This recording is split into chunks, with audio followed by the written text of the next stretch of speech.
Oke ya teman-teman, selamat sore, berjumpa lagi dengan saya Tony kalem dina ieu mah ya. Nih pakcoy ini baru 3 hari dari pindah tanam, ini udah seperti ini ya. Perkembangannya udah cukup lumayan lah. Istilahnya untuk sayuran hijau gini saya tidak menggunakan lagi pupuk kimia, hanya pengurusan lahan di media tanam. Ya seperti ini nih, ini pengurusan lahannya. Nah, ya.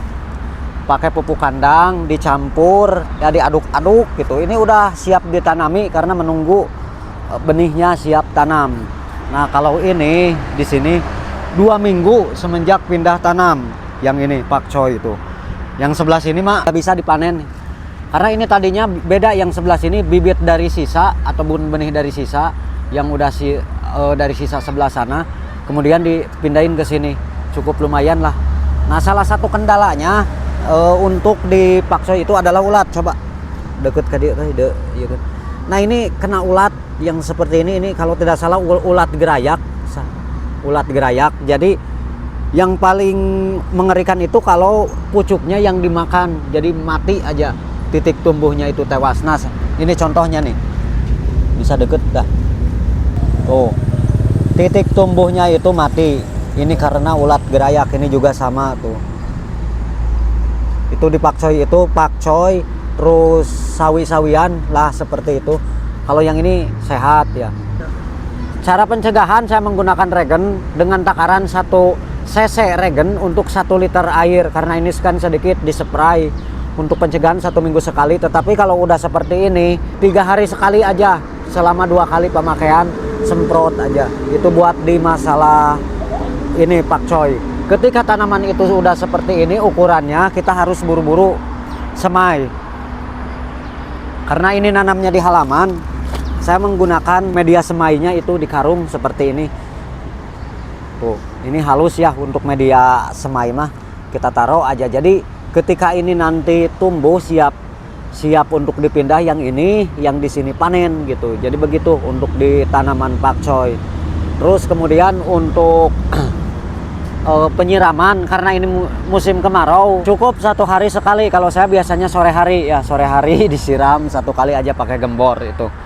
Ini pun saya di halaman rumah, bukan di kebun gitu, bukan di perkebunan ya, di daerah industri di Serang di Banten. Jadi selama kita ada kemauan menanam ya, selama ada kemauan menanam dan praktek pasti bisa lah. Apalagi ini daerah industri, untuk hasilnya pun bisa kita jual ke konsumen langsung, tentunya dengan harga yang lebih tinggi gitu.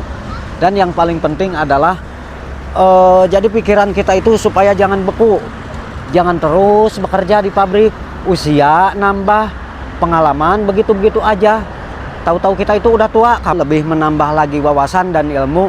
Bila mana sewaktu-waktu kita sudah berhenti bekerja gitu, kita tidak selamanya bekerja di pabrik.